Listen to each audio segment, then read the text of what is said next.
Querido amigo, hoje o nosso alvo é estudarmos os versículos finais do capítulo 9 do livro de Atos dos Apóstolos. Se você estiver com a sua Bíblia aberta, você pode perceber que nós vamos estudar do versículo 32 até o versículo 43. E aqui nós vamos encontrar como tema central nessa passagem o ministério de Pedro. Mas nós queremos destacar três personagens, exatamente. Pedro é o primeiro, depois Enéas e ainda depois Tabita. Vamos olhar primeiramente para o ministério de Pedro.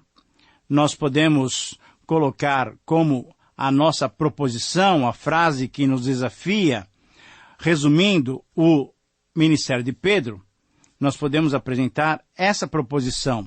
Só o amor de Deus tem poder para transformar as nossas vidas. Só o amor de Deus tem poder para transformar as nossas vidas. Assim como Deus tinha transformado a vida de Paulo, Lucas também se dedica de uma maneira muito especial a equilibrar o ministério desses dois grandes homens de Deus, Pedro e Paulo. E aqui então, depois no capítulo 9, ele ter dado um testemunho muito específico sobre a conversão de Paulo, ele menciona também a vida do apóstolo Pedro, o seu ministério, e por isso então nós queremos chamar a sua atenção, para que você conheça um pouquinho mais a vida de Pedro.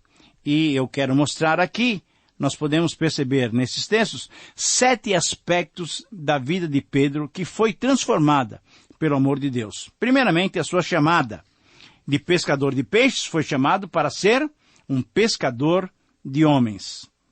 Nós podemos ver também em Pedro as suas contradições. Esse é um segundo aspecto que nós enxergamos na vida de Pedro. Pedro era uma pessoa muito espontânea. Às vezes até ele era presunçoso. Outras vezes tímido e covarde. Às vezes ele era pronto a sacrificar-se.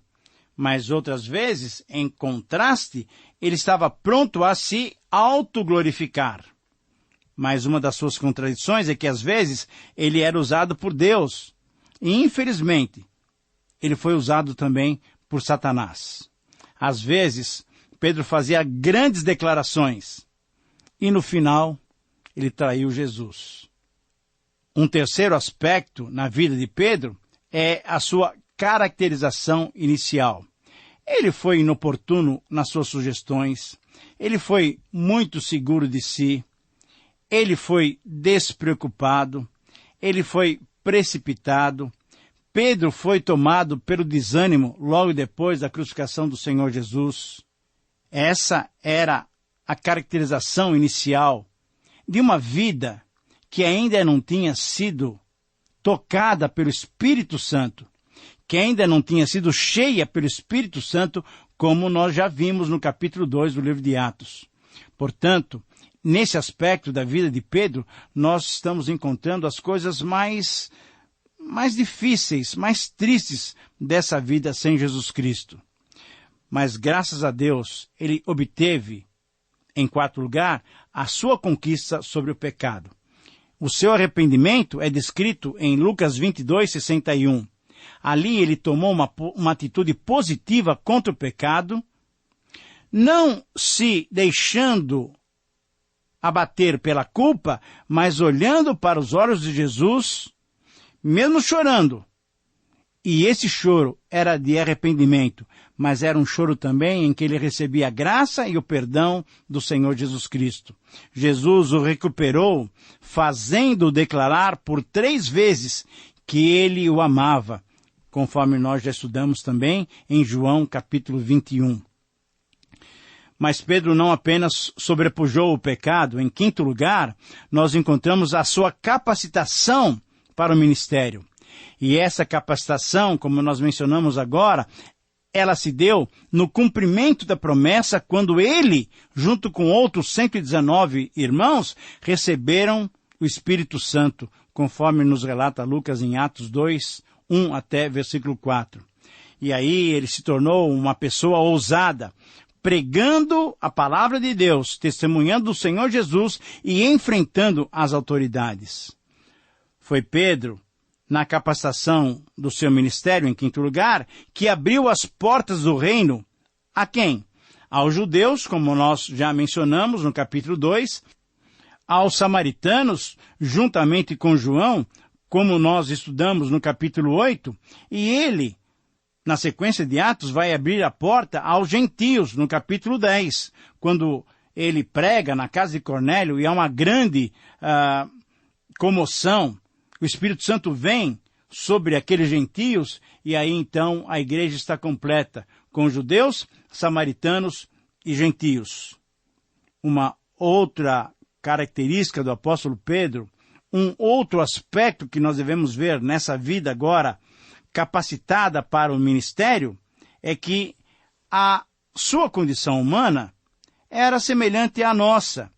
Mesmo sendo um homem cheio do Espírito, ele teve momentos de fraquezas, conforme nós lemos lá em Gálatas 2:11, quando Paulo teve que repreendê-lo, teve que enfrentá-lo face a face, quando ele quis dissimular com os gentios. E, finalmente, um outro aspecto, e o sétimo aspecto da vida do apóstolo Pedro, é que ele foi caminhando para a cruz. Pedro, segundo a tradição, ele morreu crucificado, como Jesus, por ordem do imperador Nero, nos anos entre 64 e 67. Só que Pedro foi tão humilde que, pela tradição nos conta, ele pediu para ser crucificado de cabeça para baixo. Querido amigo, essa é a vida do apóstolo Pedro, um homem usado por Deus para a sua honra e para a sua glória.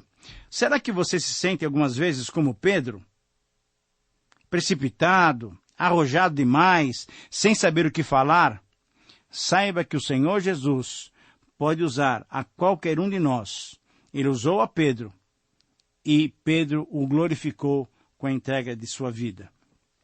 Muito bem, agora olhando para o ministério do apóstolo Pedro, nós encontramos essa jornada de Pedro ilustrando o estado de paz que a igreja desfrutava, conforme nós lemos no versículo 31 do capítulo 9.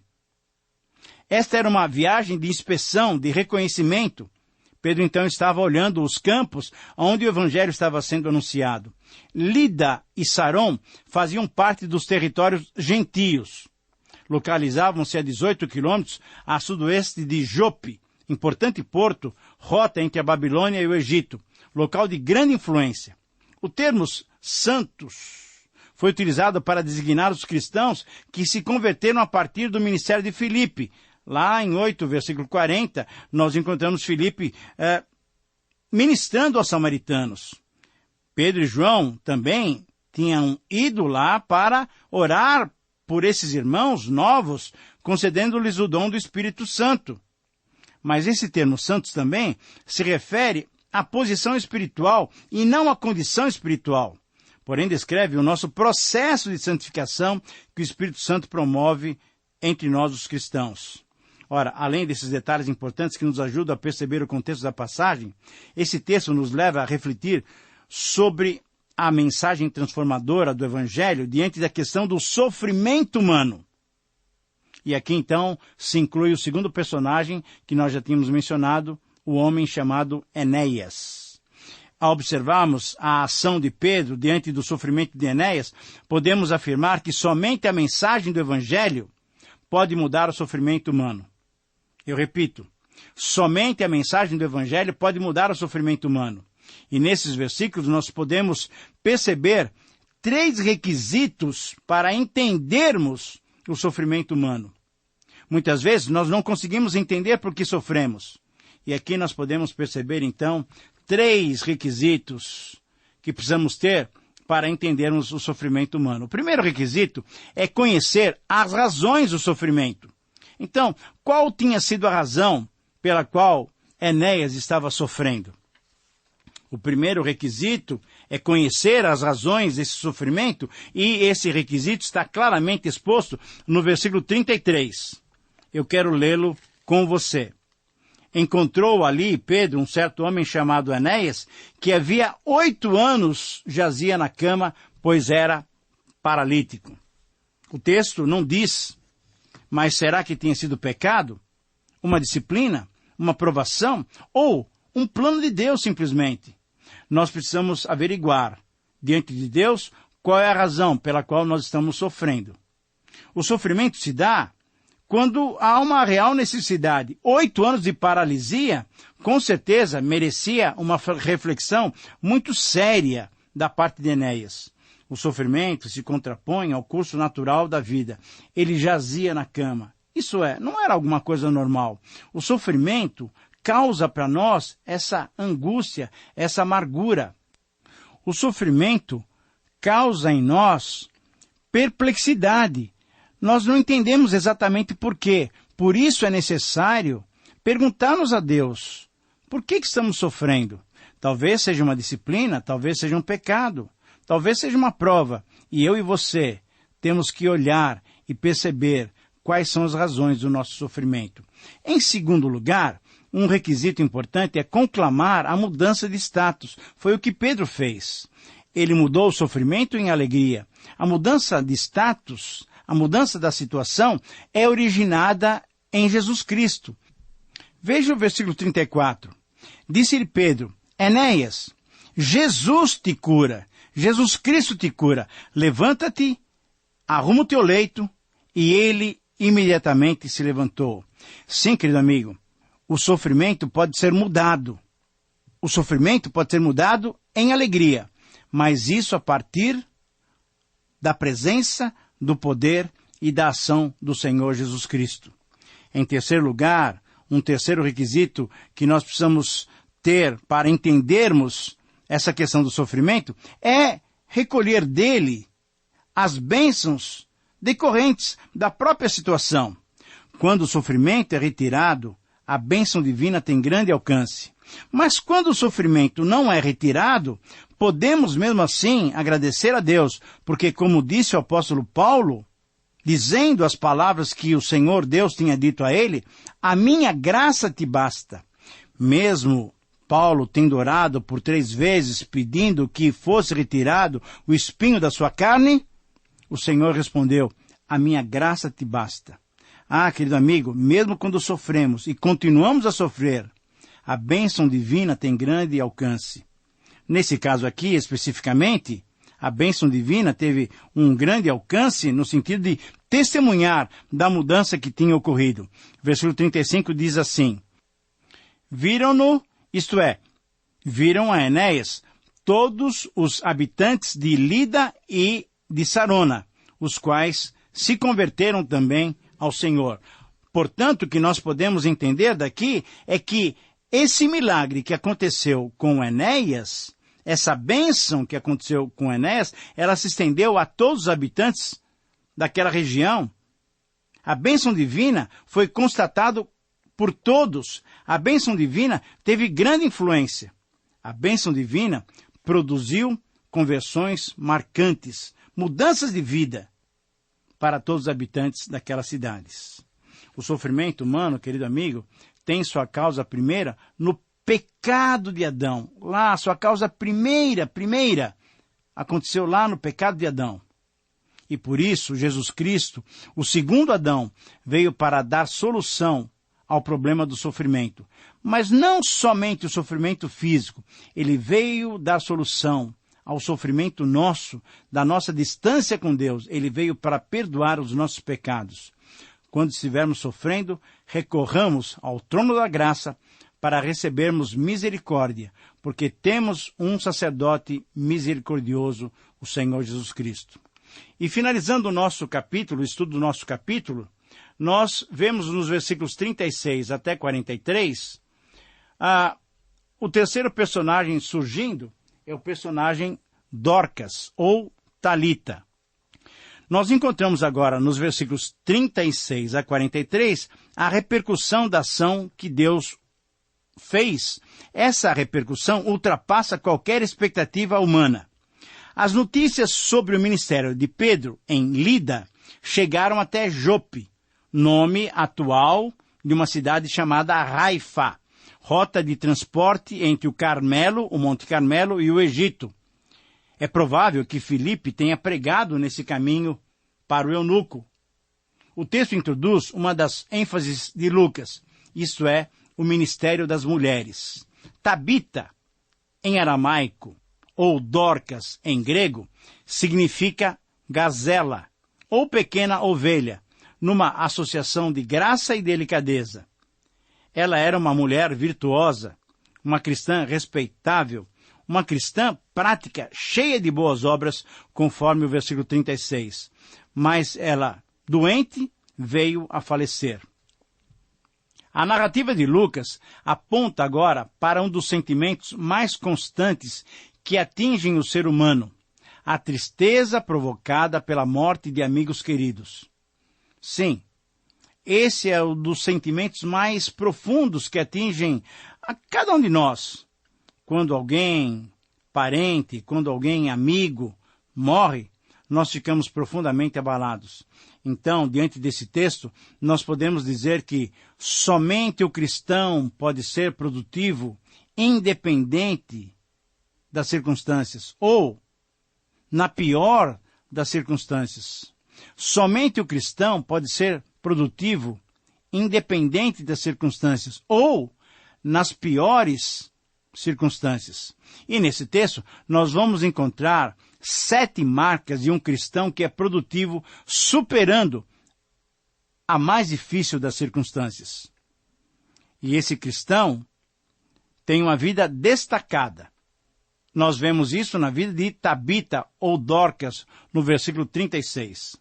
É destacada, pois é uma vida consagrada ao Senhor Jesus, seguindo os passos do Senhor Jesus.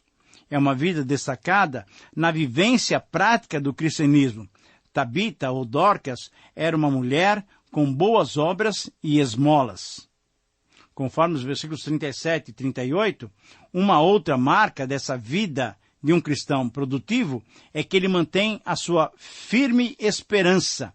E isto foi visto na vida dos cristãos em Jope. A esperança não se deixa abater pelas doenças ou até pela própria morte. Os cristãos de Jope criam contra as expectativas. A esperança não é abalada pela tristeza que sentimos quando perdemos os nossos amigos.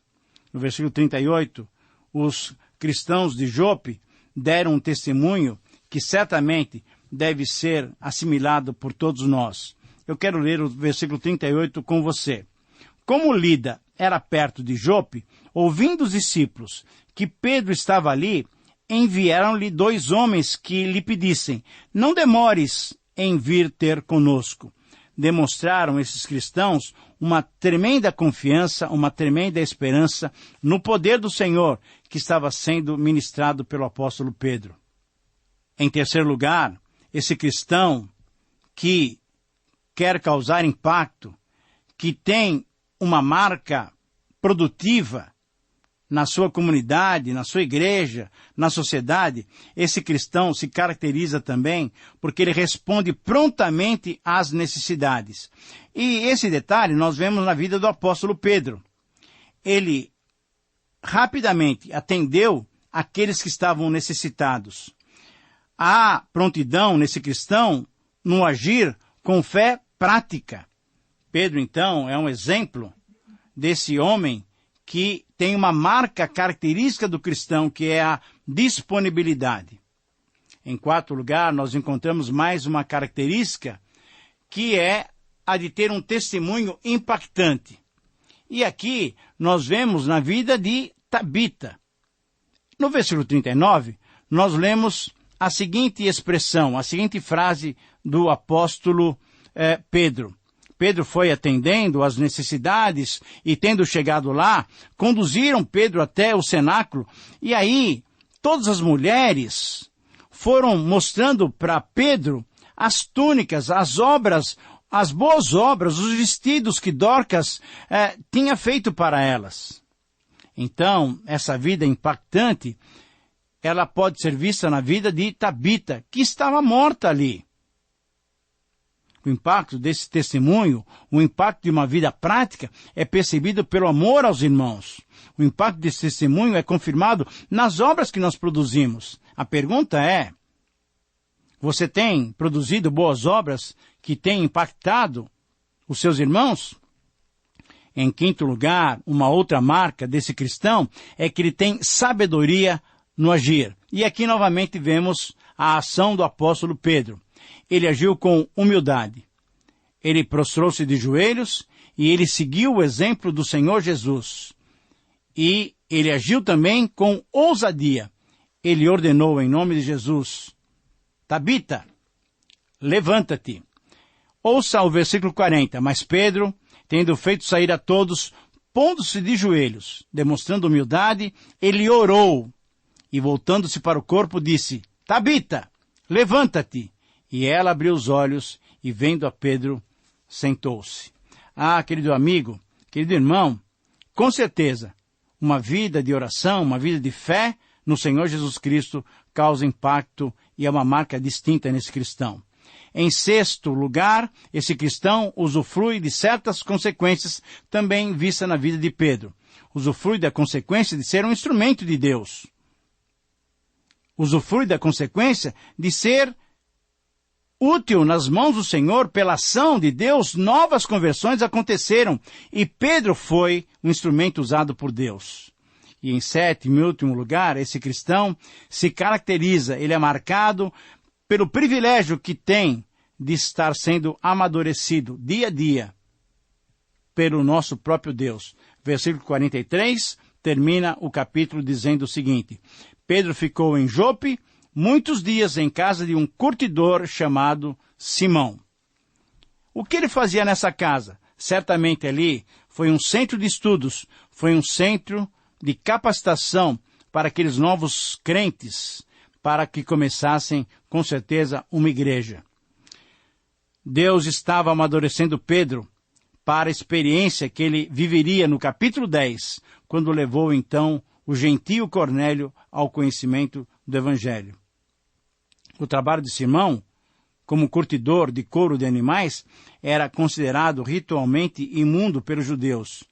Mas Deus estava preparando Pedro, exatamente, para pregar o Evangelho aos gentios.